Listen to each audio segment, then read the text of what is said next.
Hi, this is Tom Woodward of U6 Technologies, and this is the first in a series of tutorials for TakeCharge Personal Finance Manager. This first tutorial will show you how to initialize the system by entering settings, adding credit card and bank accounts, and adding categories. We'll then create a few transactions and then download a credit card statement and reconcile transactions with that statement. Okay, so what we've been looking at here is the entry screen for TakeCharge. When you start it up, it goes right into entering a transaction because most of the time that's what you're going to be doing. Now, before we get started, let's discuss a few things. First, there are two versions of TakeCharge. The first one is the free version, which has ads, and the second is the pay version, which doesn't have ads. TakeCharge works locally on your mobile device, except when it's creating things on Google Drive. So it's completely private. All data is stored on a local encrypted database. However, in order to get ads for the ad server for the free version, we have to have an internet connection. So the free version will stop before loading if you don't have an internet connection. Also, TakeCharge has a context-sensitive help system. If you're unsure about something, simply press and hold that screen element you're unsure about, and an explanation of it will pop up. So let's say you're unsure of what this icon that looks sort of like a sheet of paper with a pen on it. You can just press and hold the icon, and as promised, an explanation will pop up. And it turns out that this icon gets you into expense reports. Now, there's one last item before we start with the tutorial, and it's good news for any of you wondering whether my gigantic finger will be invading the screen on a regular basis to do screen presses. Well, I only used my finger there to show you how long you should hold your finger pressed to get help. So that's the last time you'll be seeing my finger. The tutorial will use a bot to navigate the application from here on out. Alright, the first thing we're going to take a look at is how to set up settings, which is important if you're going to be doing expense reports. And it's logically the first thing you want to do. Now, to access settings, the icon is not available at the activity bar initially. So you have to get to the extra icons by pressing the More button, which is the rightmost button on the activity bar. Once we click on that button, we now see new options available to us. The Settings button is the one that looks like a wrench, so we'll click on that. That brings us to the settings screen. And you can see we can enter three fields: employee name, number, and department. These fields are used as boilerplate info on expense reports. So if you're not going to be creating expense reports, there's no real need for you to enter them at this time. However, this screen is also where you can back up and restore your database. And there'll be a separate tutorial for people interested on how you can go about that. So let's assume we are doing expense reports. So I'll enter the information now and press Save.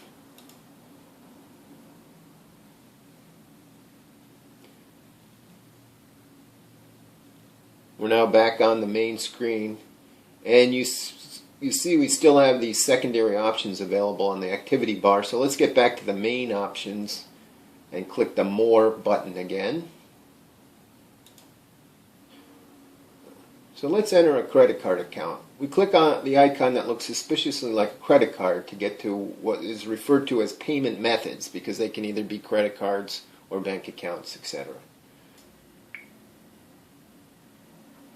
Okay, and this screen is going to be what's going to show all the credit cards you've entered. Right now we haven't entered any, so it's empty. Cash is there, but because you can't change it or do anything with it, it's not listed. But it's still available as an option. Currently, there are only three types of accounts to choose from: Cash, American Express, and Other. There may be more in the future, but most types, such as Visa, MasterCard, bank accounts, etc., should be supported okay using the Other type. The corporate card designation is used in expense reports to separate corporate expenses from personal ones. The default card designation will determine the default selection for payment method throughout the application. If you set this, whatever the previous default will no longer be the default. Okay, so let's go ahead and add one.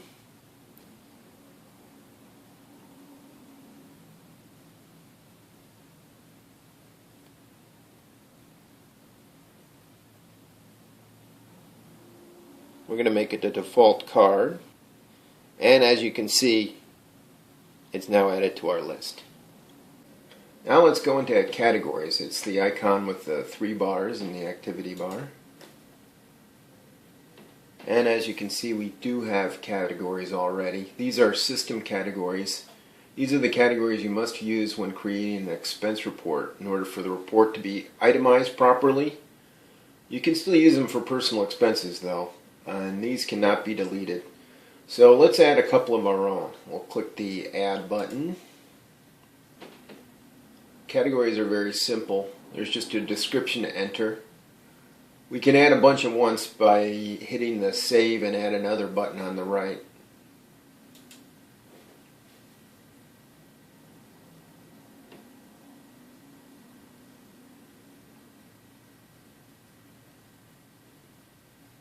On this last one, we'll just click Save and we'll be back. And as you can see, there's all the ones we entered. And now we can start entering transactions. Try to remember to enter your transaction at the time you make purchases. It'll make the process a lot easier. First, we want to enter in the amount. Next, the date. The date will default to the current date. So if you're on top of things, you don't even have to worry about entering the date because it'll be the right one already. The description is optional. If you leave it blank, the application will pull the description from the statement during the reconciliation process. Sometimes the description that comes from the statement is less than optimal, so if it's important for you to remember what you bought precisely, say if it's a tax deduction, then enter a description. Next, you want to enter the payment method, which will have a default to it.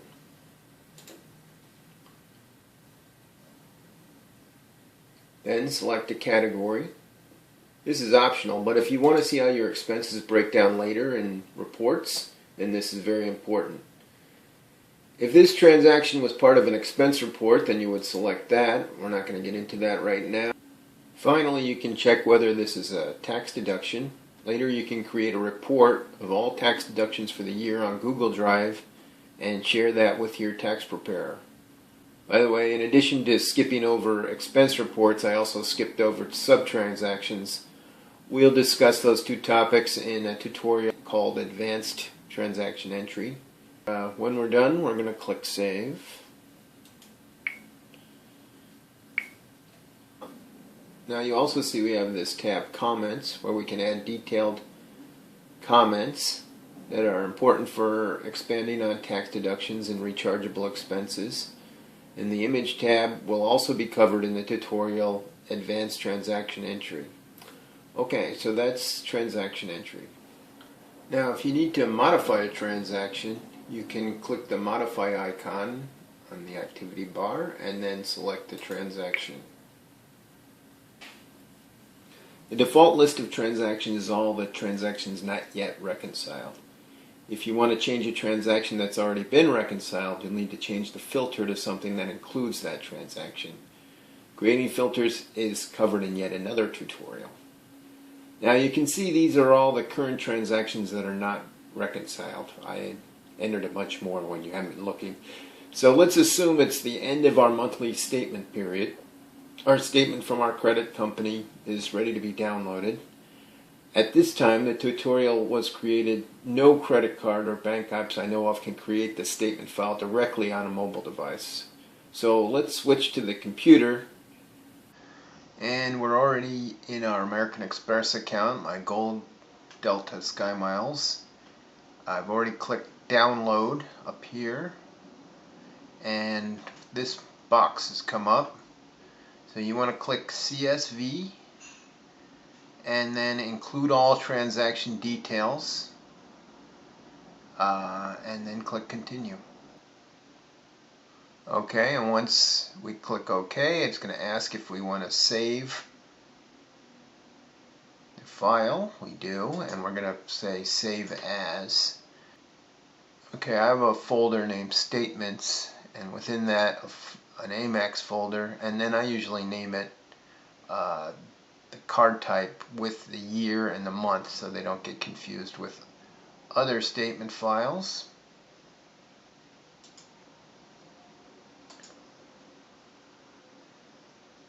Alright, and that's it. We've saved it.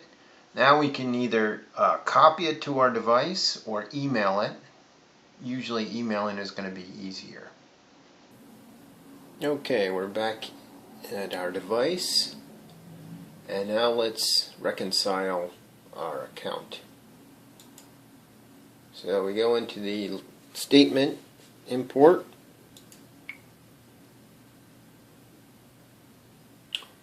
So first we decide what payment method is, and it's going to be the Delta Amex, which is the default. And then the location, which in this case is going to be referred to as our download directory. That's the default location of where all attachments get saved.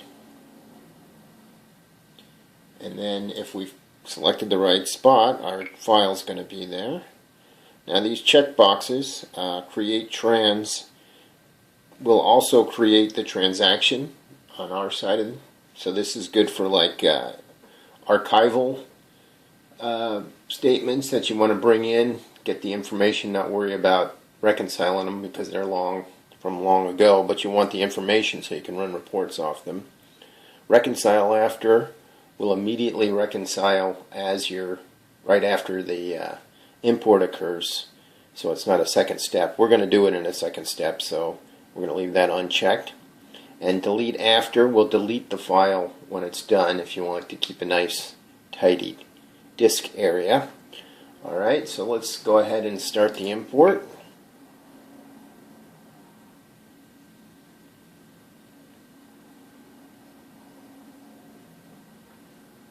Finishes nice and fast, usually, unless you have a giant statement. And then let's go into and check to see, this is the unreconciled, and you can see nothing's reconciled. Now we'll go in and reconcile the transactions.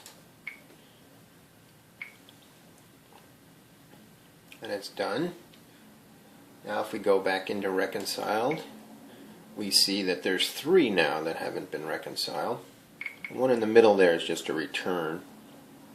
So, and we can just set it as reconciled, and it will create the transaction for us if we don't pick a tran to reconcile it with.